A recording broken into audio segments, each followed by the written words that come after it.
Hello and welcome to Searching for Service, brought to you by Rotary District 5950. I'm your host, Kelly Kirk. I'm Joe Kirk. And I'm Chad Larson. Before we introduce who our guest is today, Joe's going to remind us of our show's purpose. Our show's purpose is sharing the magic of service with those seeking opportunities. And how we do that is we have amazing people and we talk about amazing things that we do and projects that they do and, get you into service. And we think Rotary's the best. Booyah. Perfect. Booyah. Perfect. Nice work, sir. So our guest today is Mr. Michael Birdman. He is the 2024 chairperson for a little known thing called Camp Enterprise. And this is not the first time we've had a guest on to speak on behalf of Camp Enterprise, but it was certainly nice to have Michael kind of reiterate what the mission is of Camp Enterprise. And I think he shared more about the experience too, having gone through it as a mentor. Yeah. And stress testing the organization. Yeah. So hard hitters is what we were. Why don't we go ahead and dive in and hear a little bit more from Mr. Michael Birdman. I'm your host, Kelly Kirk. I'm Joe Kirk. And I'm Chad Larson. We'll be back.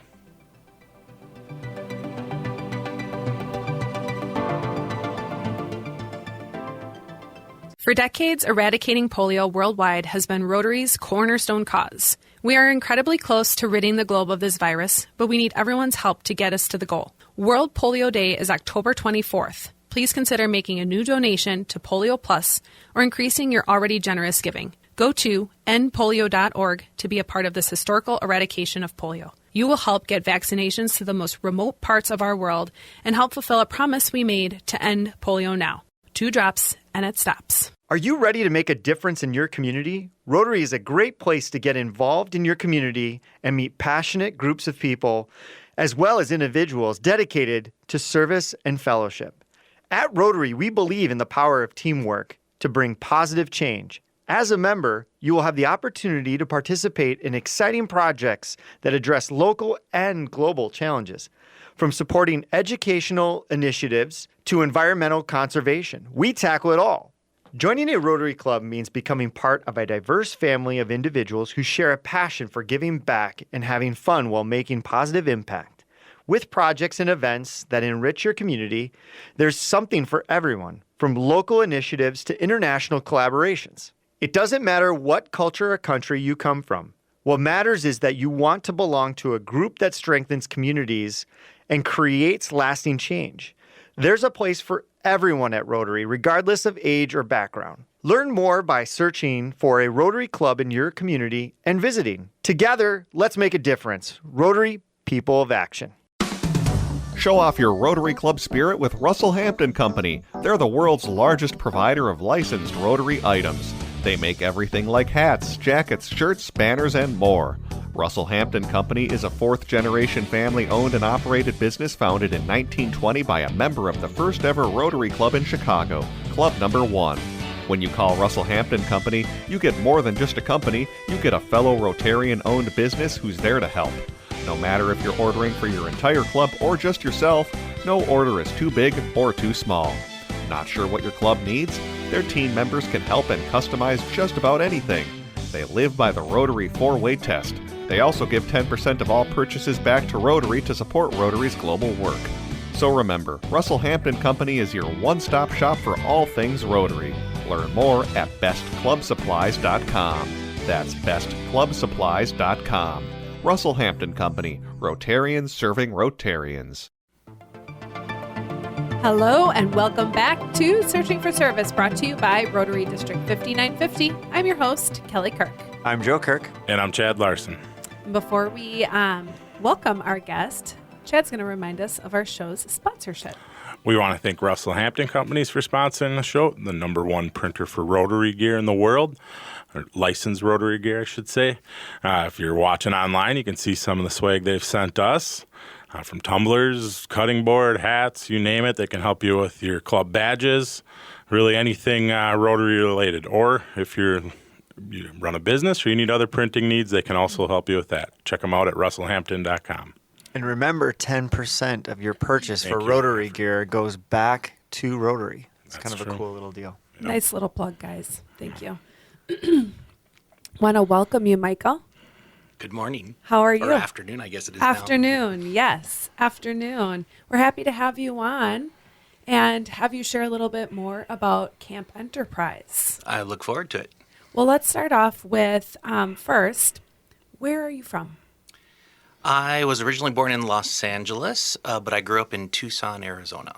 And I've been a Minnesotan for a little over 20 years, which is shocking nonetheless. I arrived here back in 2002. My wife worked for Cargill at the time, and we were moved here from Europe to take a small gig here in Minnesota that we thought we'd be here for 3 years, and then we'd move on somewhere else. And I've been stuck here Alas, ever since. here you are. Stuck here ever since, happily. Where did you guys live in Europe before you came here? We lived in Amsterdam. My wife worked there for 7 years, and I joined her for the last not quite 2. We weren't married at the time, and was over there with her. And then we realized for her career, the growth for her, she needed to come back to the States. So she took a sort of corporate position back at the headquarters for Cargill, and that's what brought us to Minnesota. And then I was able to find my own career path, and then we realized, wow, we live in Edina. We got a house in Edina and thought we were just going to be there a short time, but we lived 15 minutes away from everything. And it was like great careers were happening. And then when we realized we want to start a family, it's like, wow, this is a pretty great place to do so. And We call it the Edina bubble. yeah. Well, what's really weird is that, when you're not a native of Minnesota, Minnesota is a really wonderful place, but it's not so easy for a non-native person. Correct. And you end up being connected to a lot of other non-natives before you have kids. Yeah. And then once you have kids, then it kind of blossoms into that bubble you're talking about where you're really more connected from that standpoint. Yeah. What was it like living abroad? A lot of the people that are on here or have done youth exchange, and they talk a lot about how living abroad really widens your perspective on life. Yeah. So for me, I was already in my late 20s when I moved over there. And so I was already in kind of my early mid-career. I was making a transition from an entrepreneurial venture that I was doing. It was really hard. My wife, my girlfriend at the time, who is now my wife, she would leave the apartment at 7 a.m. She would not return until 7 p.m. I'm in a foreign country. I'm in a little bitty apartment. I don't know anybody. I don't know the language, so on and so forth. And I needed to try to find opportunities for myself. So it was a really isolating sort of environment. But Cargill was really great. They really supported me as a kind of a domestic partner. They supported me with a visa. They supported me with language lessons, so on and so forth. And so I was able to slowly try to get going. And the beautiful part, at least being in the Netherlands, is the Dutch are just incredibly kind and welcoming and very friendly people. So I tried to navigate through that as much as I could, but it was challenging for someone who's a people person, someone who likes to engage with people. Being in a small apartment every day without any kind of personal touches with people was challenging. So it was Prepped you for Minnesota. Yeah. right. But at the same time, being in the city center of Amsterdam is the place that you live, where you have to go to the grocery store almost every day to get food. I became, the house husband. I, was the cook, and I was the cleaner, and I was that kind of stuff. And then I was the title that I cherished the most was I was her luggage boy. She traveled for work. She was a salesperson, and so she traveled throughout Europe for work. Not all the time, but often I would go with her, and she'd be off working, and I'd be off visiting different places and so on and so forth. So it was really kind of cool from that standpoint. What's really hard for us to think about today is that this is back in the late 90s, early 2000. Does anybody remember how much it used to cost for an international phone call? Phone cards. Phone card, you had the Not special international. 10-digit discount code numbers that you had to dial into before you did whatever. I mean, you're talking like a couple dollars a minute to call. So you were much more isolated. The internet was there, but it wasn't big. You could do a little bit of instant messaging and stuff like that. So not being in a place that you know anyone, and all the people that you know are back 7-10 hour difference back in the United States, it's really expensive to talk to people, made it just that much more isolating. But what was really cool is I ended up doing some strategic consulting for an entrepreneurial firm. It's like a joke. There was a Dutchman, an American, and a British guy walk into a bar. This was like this IT entrepreneurial venture, and they were struggling with some strategic planning issues that they were having. And so I kind of came in as the consultant to try to help guide them through that process. And so once you start doing some of those things, you started to have more activities, more engagement with the people. But living there was an absolute dream. We miss it considerably. My wife and my daughter were just back in Amsterdam back earlier in the spring. She took my daughter for the first time to visit it and experience that. Yeah, so it was kind of cool. Well, that was like your first little bit of serving. You got to serve your wife and help her. That's an amazing way to serve too. It right, is. Michael? Yeah. The key part is that me being the cook, right, is a laugh unto itself, just because my growing up, I was the pickiest eater, didn't eat anything, didn't like a lot of things, and so on and so forth.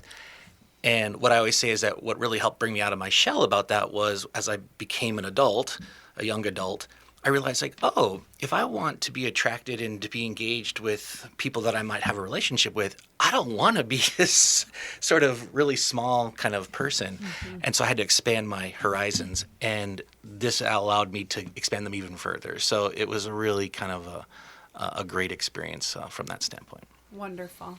So was it when you came back to the States and specifically Minnesota that you got tapped into Rotary?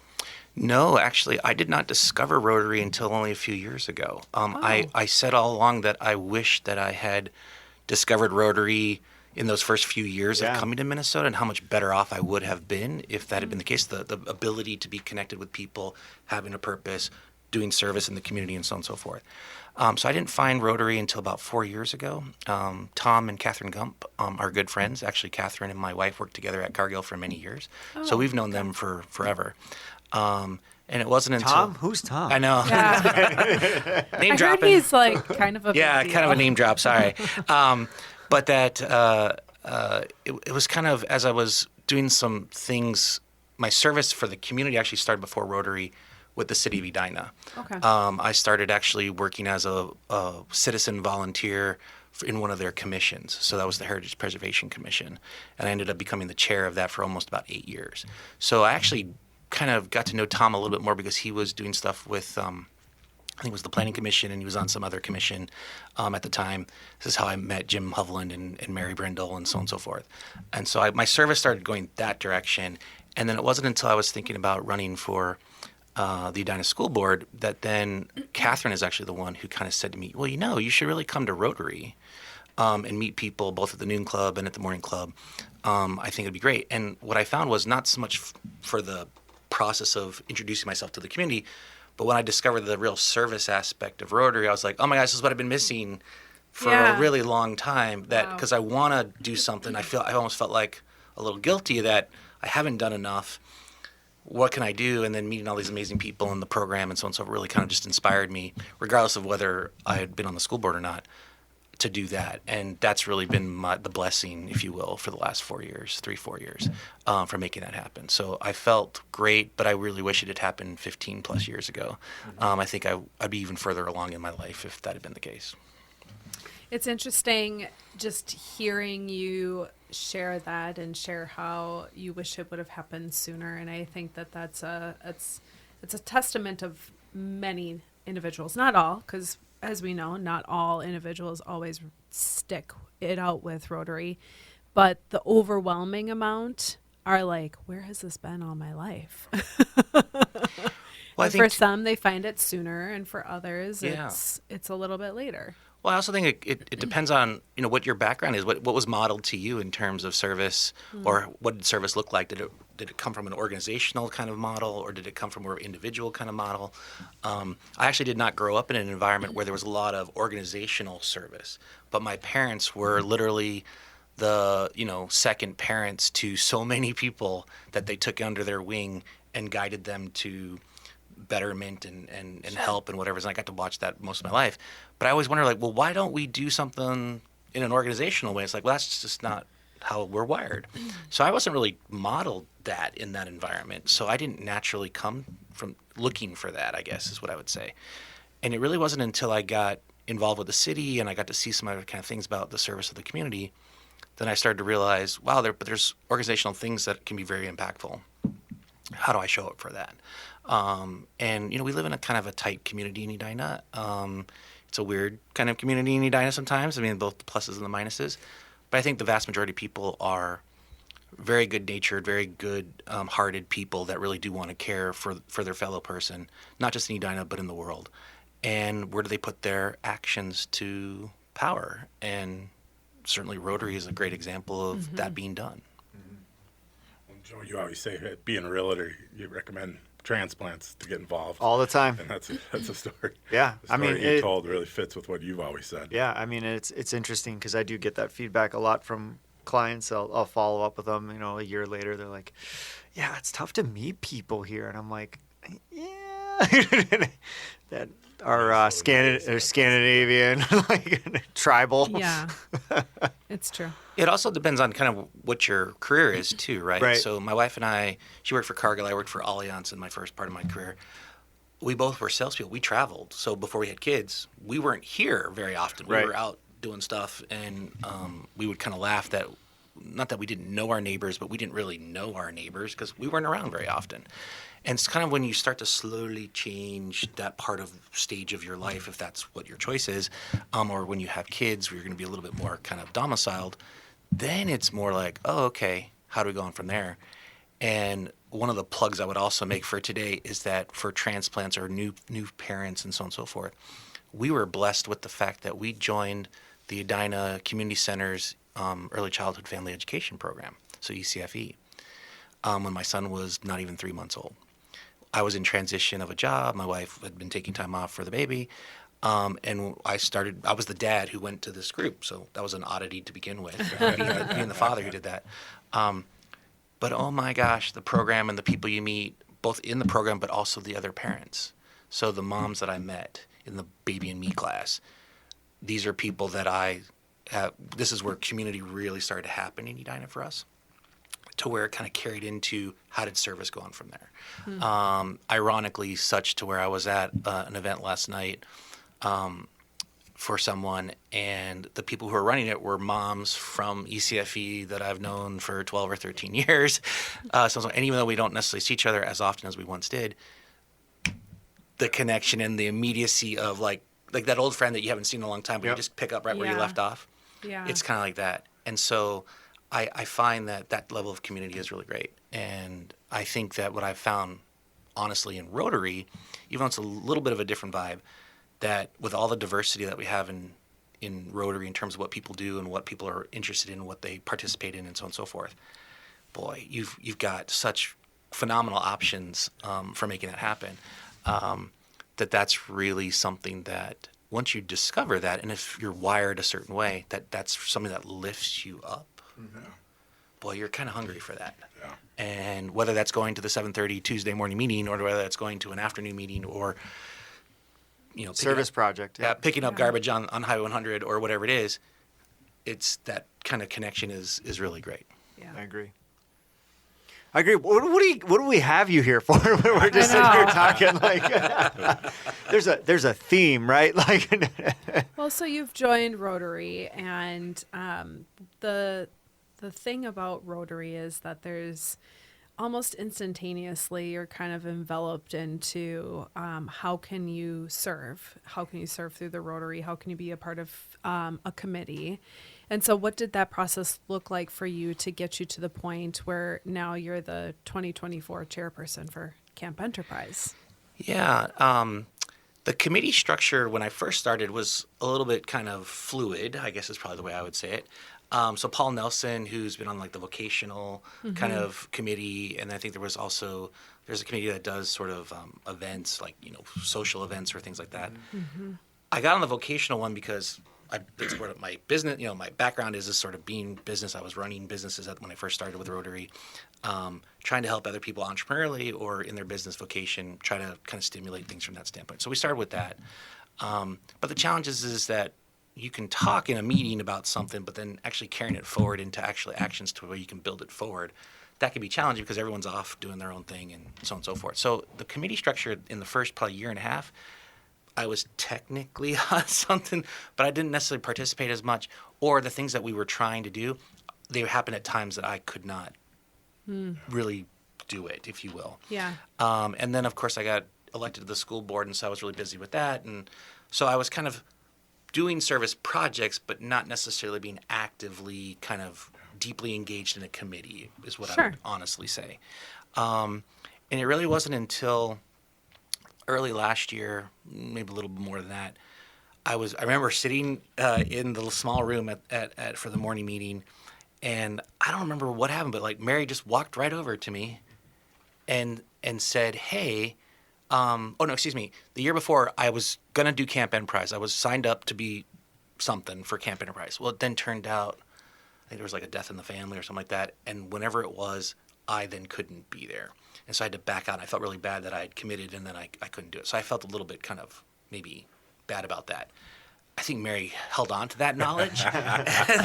She's a bear trap. and then she came to me one morning a while back and said, "Hey, I know you didn't get to participate with Camp Enterprise last year, but this year, we really need a co-chair and blah, blah, blah, blah." She's like, "You don't even have to do a whole lot. You're just kind of like paying attention, learning what's going on, but you don't have to do a whole lot. Would you be willing to do that? But it then means you're going to take over the chairmanship the following year." And I think we all know that when Mary asks you to do something, it's kind of hard to say no to her because she's such an amazing person and everything she does for the club is so amazing. I have a long history with her being back at the city. We have a kind of a funny relationship where she fired me from the commission because I missed too many meetings. It was just it was a fluke thing. And then when I came back, because everyone said, "No, you need to come back," I then had to go through the interview process, and I'm sitting across from the people who interview, and Mary's at the table, and her only question to me was like, "You had a problem with attendance before. Would that be a problem going forward?" and I said, "Well, to Joe's point, she's a bear trap, right?" Yeah, she really is. But in like kind of like a fur bear trap, right? Like it's not going to cause blood, but firm but nurturing. Exactly. So I think in my mindset of that I wanted to do more. I hadn't been able to find what was the right way to do more. This kind of came up. I felt a little guilty about it. And then I said, okay, let's do it. And then what was really great was then last year with Rob from the Noon Club who was chairing it, he didn't necessarily ask me to like get my hands super dirty. He just like wanted me to kind of mirror him on the process. He was so great by letting me come in and listen and watch, and I got a little input.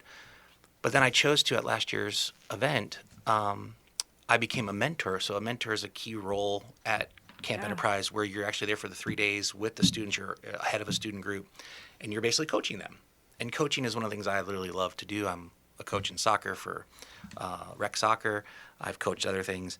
And so it was a really great experience. So not only was I the co-chair last year, but I decided I wanted to have the full immersive experience of being a mentor so I could really understand what it is that the program's really trying to do. And by doing that, that only didn't reinforce that, okay, yeah, being the chair is probably a good idea because I got to see the amazing impact that it had. And now it's just a matter of carrying forward this year, executing the program to make that happen. So it's kind of funny how you stumble into things that you don't know. Well, and for those that don't know, can you explain a little bit what Camp Enterprise is, how it works? Yeah. So Camp Enterprise is an entrepreneurial program for high school juniors and seniors here in Minnesota. So for both districts 5950 and 5960, they collaborate on that, and all the clubs that are a part of those two districts. It's been around almost 50 years. It actually started in Alexandria way back when.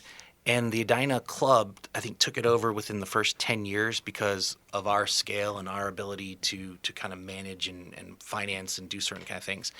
And so we've been running it almost probably not quite 40 years.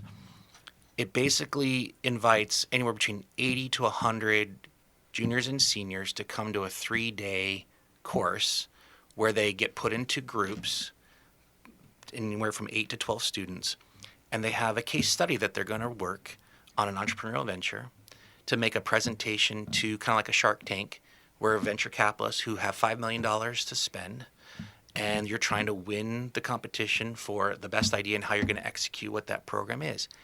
And the amazing thing about the program is these students don't know each other at all before they start. They're completely, new to each other. Most of them don't know anything about what it means to be a C-suite role, so being a CEO or CFO or COO or whatever it is. They have to assign their roles to each other, not with any input from us.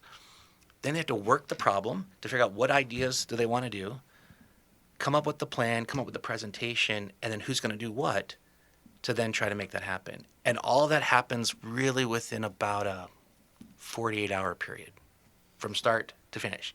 And the most amazing thing is you're there on the first day where everyone's getting to know each other and so on and so forth. And you're like, okay, time is ticking on. When are they going to get this done? And you think like, there's no way this is going to happen. Everyone says this. If you're new to it, I was the same way. There's no way. They're not. I mean, they don't even know 2 + 2 in this sort of situation.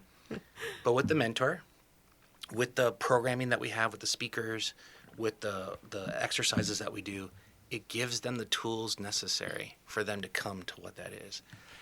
And what I found the most amazing part last year is that, as in any group of human beings, you have people who are very eager and some who are kind of held back. And the people who hold back think that they need to process a little longer for the information. And to be honest with you, in my group, it happened to be the girls, the high school girls in my group that were that way. But within a day, who was the ones who were taking over?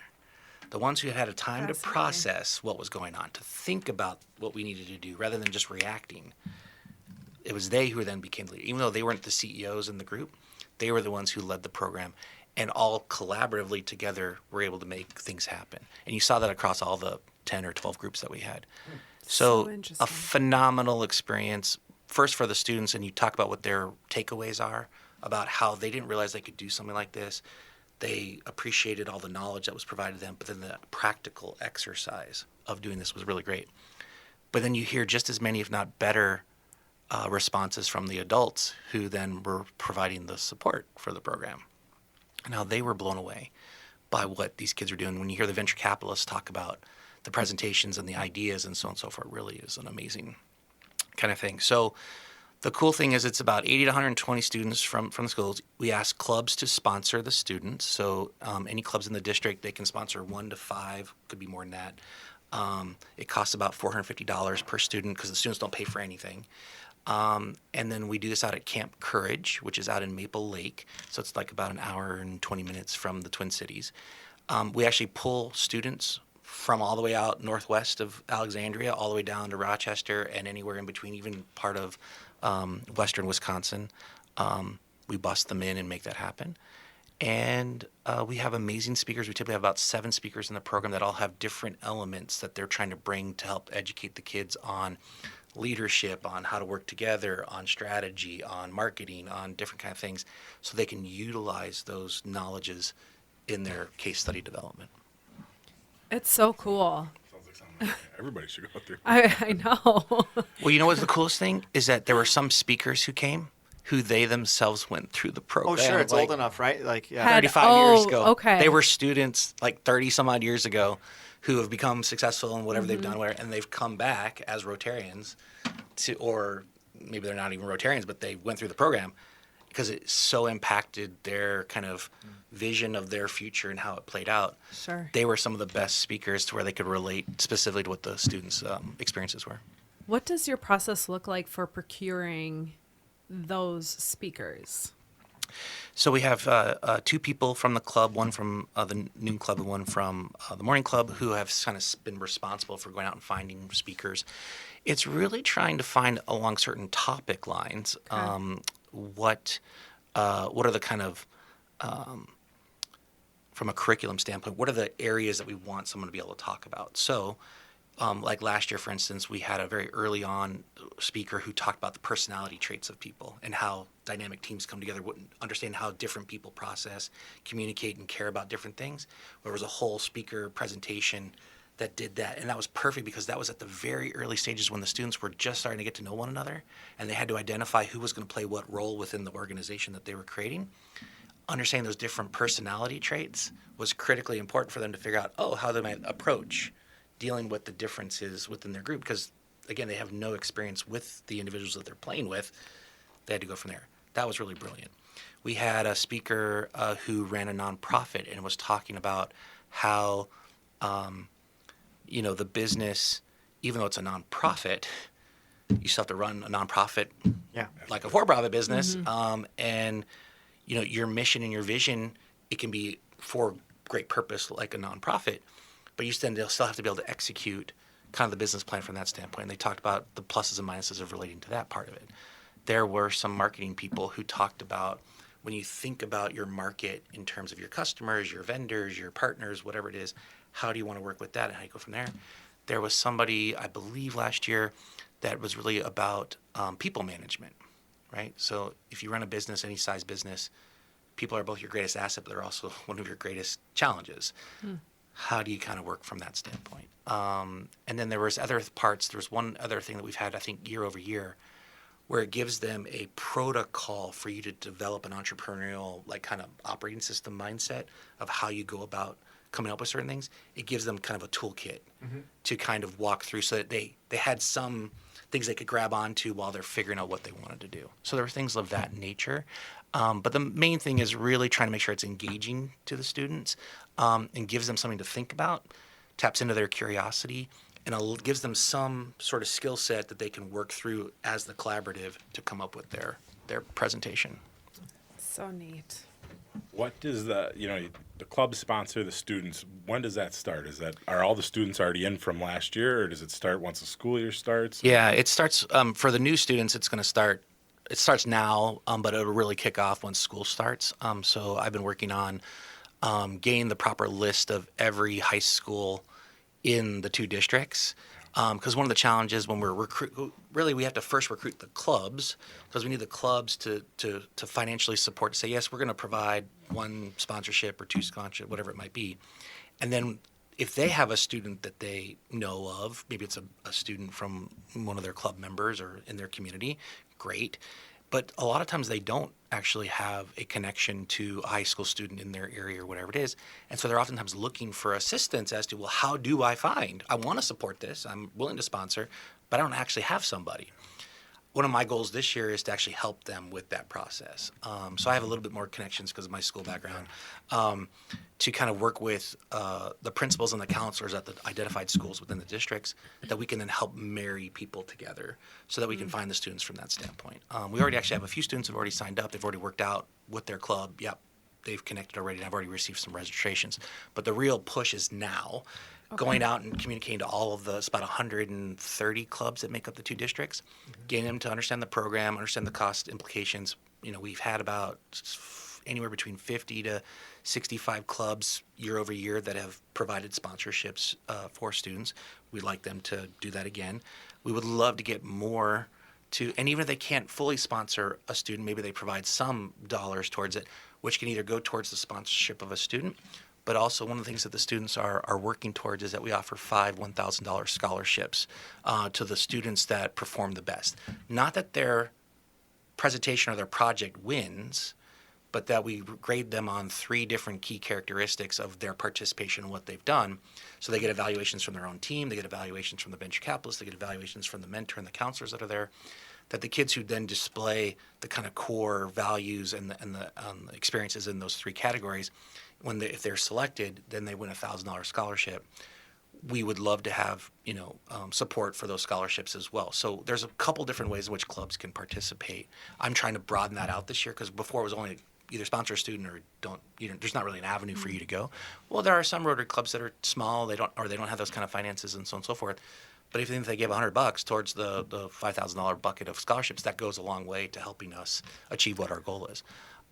So that's what's starting now. So we have a marketing team that's working on identifying and reaching out to the clubs now.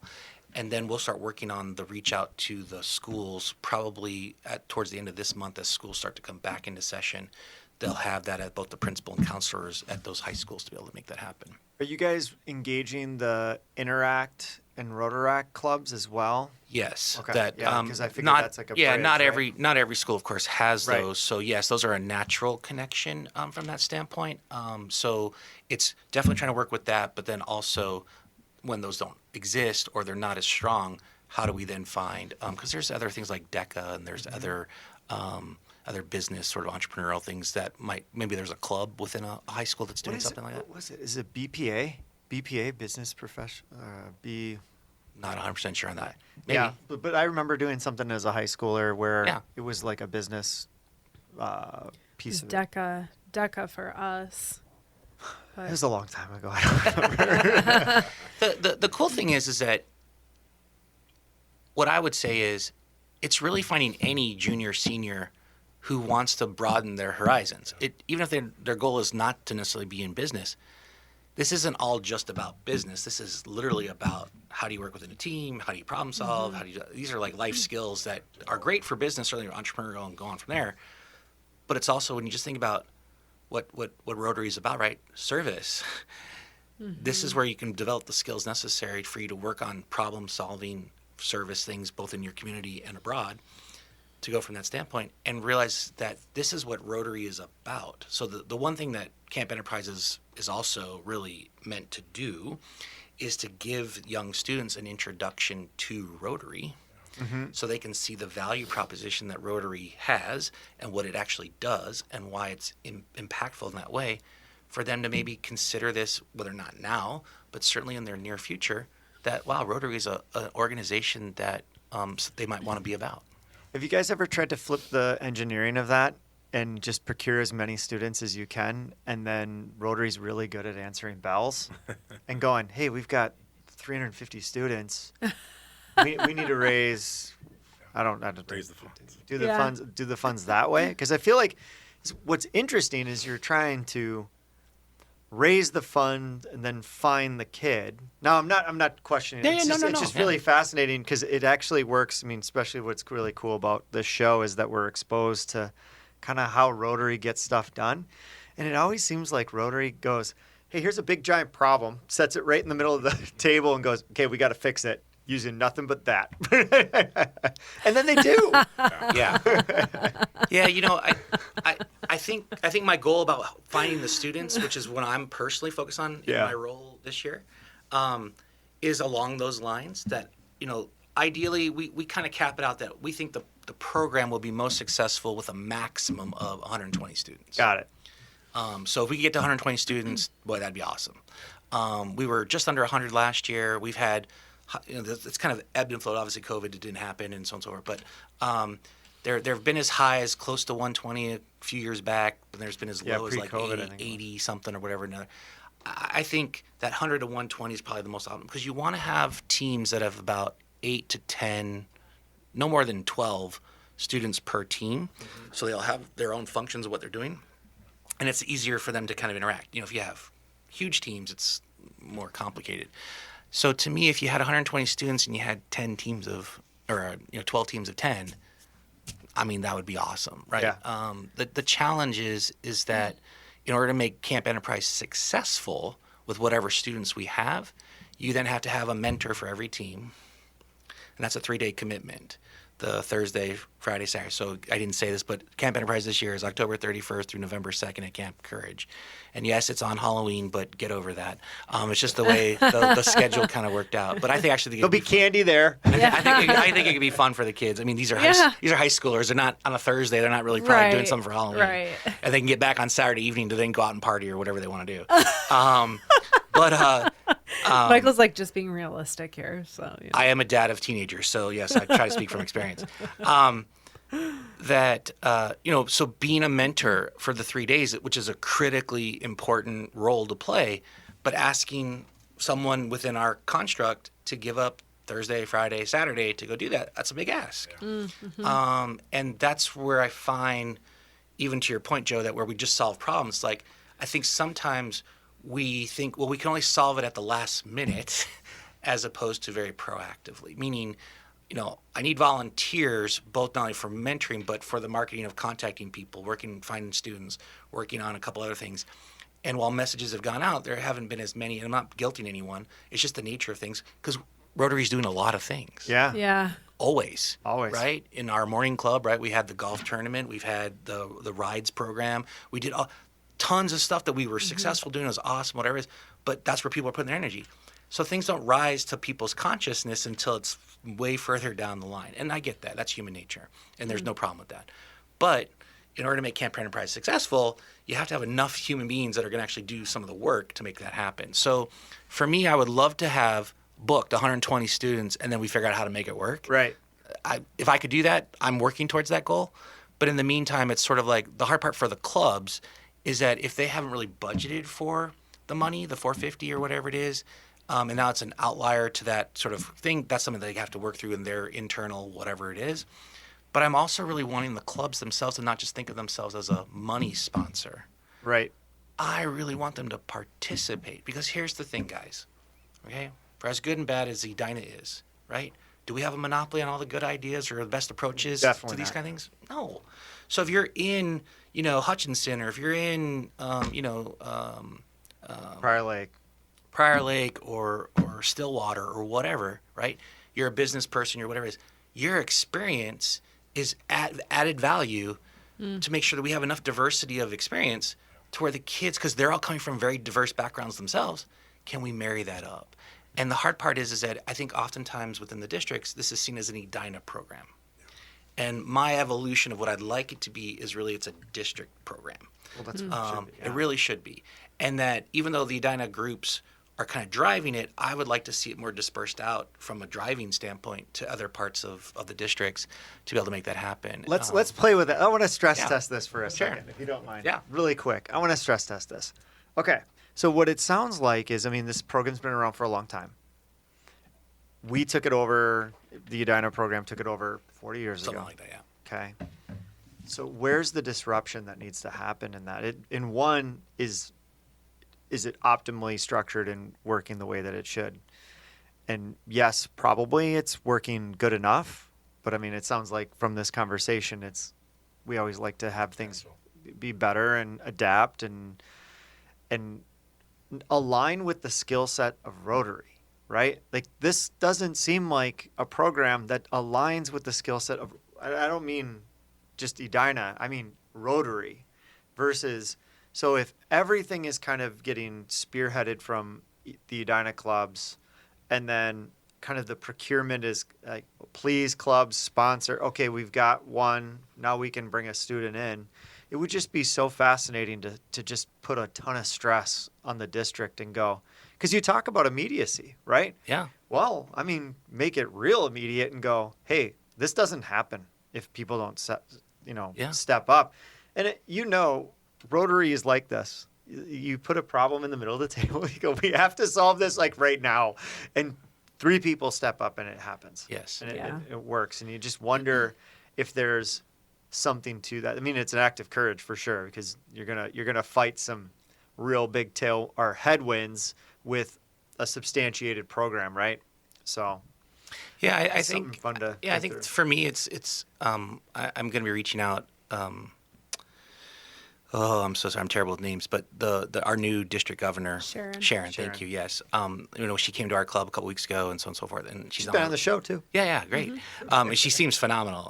And so I was talking to Tom Gump about this and whatever, and I'm definitely gonna reach out to her to talk about some things along these lines. Dick Crockett has also talked about from how is this actually structured, under which foundation is this actually structured, and Dick and I were talking about this a few weeks back. He's like, there could be a pathway for which this could be kind of reformulated to where it's under the district foundation as opposed to the Edina Foundation, which would then get into what you're talking about. But that, of course, he has to go through the process, and you got to go. So I think that would be one of the catalysts, right? That says how you then broaden this out into being, instead of just an Edina program, how does it become a really Rotary program? I think that'd be number one. But number two is, I think in anything, it's what's the value proposition? There has to be a connected value proposition to the clubs within the district. Right. As to why is this important, and without it being a complaint or anything negative towards that, different clubs are going to have different value propositions that they put on that. And so it's in that transition, if you could find a transition, can you get everyone to collaboratively agree, yes, this is what's really important, this is what we're doing, and so on and so forth. I know there's another program that's entrepreneurial, the name escapes me at the moment. I think that the 590 district does, where it's not entrepreneurial like we do, but they do a different kind of thing. It's more expensive and so on and so forth, and they get a certain number of clubs to do that. I've had clubs talk to me like, well, how is this different than this program? We already sponsor this program, blah, blah, blah. It's like, well, coming back to what are the values of Rotary, how are we, impacting the community and the future of the world and our societies? What are those meaningful things? And if you pick one or the other, that's fine. But then how do you then make from a district level, hey, here are these avenues that you can go down, pick one. Yeah. Make sure you're at least doing one from that standpoint, because that's where you have that standpoint. As we're kind of bumping up against time, do you have a vision, or I should say, has a vision been shared with you, or do you have a vision of what Camp E looks like in 5-10 years? Yeah, I don't know if I'd say it's a vision. I don't think I've gone that far with it. But for me, along the lines we just were talking about, is I would love to see it in 5 years' time to where it is a district level or program that district level and leadership of the clubs that make up those districts have poured in not just the money resource, because that oftentimes finds its way to take care of itself, although we still need that. So please don't think that it's not the case. But it's treated like, the most important programs in the district for when we do the foundation funding for polio, or we do for water, or whatever those things are, that you treat it in the same vein of importance, because this is really about the future of Rotary. And I think that there aren't many ways in which we can tap into future citizens through Rotary that will eventually pay us dividends in terms of what they're able to do. This is one of these ways in which we capture them in a very kind of unique and impactful way, which is 3 days, that they walk away from that as they're getting ready to go into college. Yeah. To do something with that. Well, So, Rotary already has a model that does that, and that's youth exchange. Right. And what percentage of members are youth exchange students? Right. So to your point of going scaling the same thing, I mean, it's just another touch. Yeah. That's Yeah. important. Well, I would be curious as to how many kids who've gone through Camp B eventually participate in youth exchange. Right? And if that would be the vision, to get them that broader experience outside of their home area, what would that then do? Look at that. So What a that could be great part of the idea. vision. That's fun. What a great That's idea. fun. You're talking about some of the speakers at the last year when you're there that went through it. Some are Rotarians, but I think that's a way to convey that message that now it's not a 5-year-old project. You can see exactly the impact it's had, which helps tell the story to clubs. And when you go to the district level, you bring some of those people on board as a marketer. Well, I think to that point is whenever I hear the speeches and the presentations that we get at club about these organizations that we're supporting and the impact they've had in whatever project they've done somewhere, I find personally that when you realize that your money, effort, time, whatever you did, actually created an end result that is the desired thing that you want, makes it tangible. Yep. Yeah. That makes, I think, you lean in more into why you do this. Yep. I think So if it's true. just about you giving money and you don't really know what impact that you feel good about, maybe you give the money or whatever it is, but you never actually really feel the tangible outcome.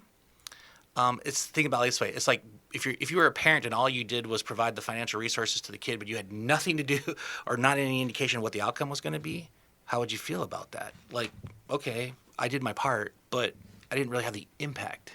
Or I couldn't measure my impact. Yep.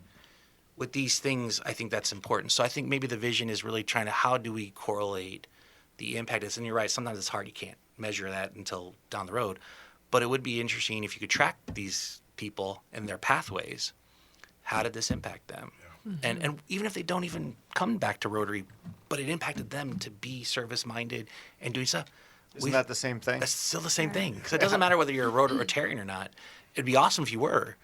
But if you take that forward and make that part of who you are, that's where it goes. And I think that's really, if I were to leave people with the note of what the impact of Camp E can be, it can do that. Yeah. And even though I don't have explicit data that says that, I can tell you from talking to the students from the time you start with them on the Thursday to the time they leave you on the Saturday afternoon, and you see what they write. Yeah, because they There's write it. parallel programs that support something very similar that we do have data on. Like, do you know what I mean? Like, Yeah. it's things that you can kind of go, okay, I can see the correlation between these two programs, and yes. Yeah, yeah, And work on the model to collect the data in some way. yeah. So it's the hard part We've is given you a lot to do on this. No. Yeah. Well, I think You'll have to listen back, take your notes, and I go think to the drawing table. I think the challenge is that going back to something you said earlier, is that my vision also is we need to update how we do this program to meet the kids where they are. Yeah. So, with all due respect to our colleagues who are even older than I am, they're doing paper, not electronic, app-driven, whatever it is, because the kids, everything they're going to do is on their phone. Yep. If you're not giving it to them in that way, your ability to connect to them or to efficiently do stuff becomes more challenging. Well, the problem is if you don't have the resource within our construct of a web developer or an app developer or whatever it is who could take the simple things we want to do, then it's that piecemeal part. And that's really where then it's not as efficient. Yeah. This was awesome. This was really great. Michael, thank you for coming on. Before we wrap up, can you share with our listeners how people can get involved? Yes. So there is the Camp Enterprise website that I can give you guys a link to. You can go there and you can actually register as a club. You can register as a student. There's registration for volunteers. When you see emails from Camp Enterprise, Camp E Rotary from me, or from Brent Lindell, who is the co-chair from the Noon Club, when we're asking for volunteers, whatever it is, if you can just schedule some amount of time that you could help with that, that'd be great. We need more volunteers on the front end before we get to the camp. That would be really great. And then third would be, like what Joe's trying to do, be outside the box thinking as to how can we connect with the students who we want to serve, because that's what we're about. The whole program works. It's not about making money or breaking even from that standpoint. We'd like to. But it's really about how do we find the students and make that happen. The more students we can find and support and provide that service to, we fulfill our mission of what we're trying to accomplish. Create momentum. Exactly. Exactly. Yeah. Well, thank you, Michael. It was such an honor to have you on here and hear a little bit more about Camp Enterprise. And thanks, everybody. I'm your host, Kelly Kirk. I'm Joe Kirk. And I'm Chad Larson. We'll be back.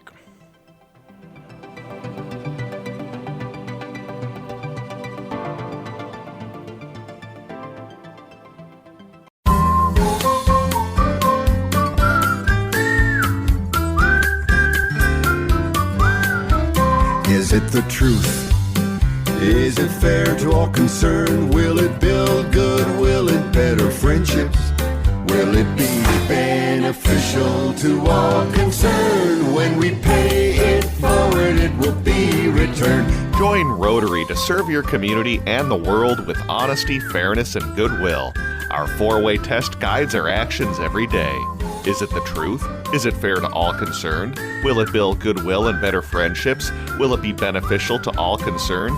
These values underpin our commitment to making a positive impact on the world. Learn more about your local Rotary Club and stop searching and start serving. And the song you're hearing right now was performed by the Rotary Club of Saskatoon, Natuna in Canada. When we pay it forward, it will be returned. Up your game and show off your Rotary Club spirit. Did you know there's a one-stop shop for all things Rotary apparel? Russell Hampton Company is the world's largest provider of licensed Rotary branded merchandise. From apparel like hats, jackets, and shirts to banners, tents, and awards, they have it all. And most things are customizable. And they can handle orders of all sizes. Russell Hampton Company also has deep connections to Rotary. In 1920, the company founder was part of Rotary Club No. 1 in downtown Chicago. Russell Hampton Company models their business on the Rotary 4-way test and gives back 10% of all purchases to Rotary, supporting its global work. So the next time you and your club are out on a service project, arrive with the right swag from Russell Hampton Company to promote your club and Rotary. Even non-Rotarians will want some of your cool hats, shirts, and jackets. Learn more at bestclubsupplies.com. That's bestclubsupplies.com. Rotary is a place for all community-minded people who want to serve their areas with the support of an international organization. Join Rotary to find service. Join Rotary to find inclusion. Join Rotary to find leadership. Join Rotary to find fun. Join Rotary to find friendship. Join Rotary to find a better version of the world. Find a Rotary Club near you at Rotary.org and click on Club Finder. There is a club out there for everyone. Find your fit with Rotary. Rotary.org. Hello and welcome back to Searching for Service. I'm your host, Kelly Kirk. I'm Joe Kirk. And I'm Chad Larson. That was a wonderful little interview with Mr. Birdman. It really was. Happy to have him. Always fun to learn about Camp Enterprise. You can learn more at campenterprise.org. Sweet. Thanks, Michael. Thank you were the best. Yeah. So I'm your host, Kelly Kirk. I'm Joe Kirk. And I'm Chad Larson. As a reminder, it's time to stop searching And start serving. See you next week.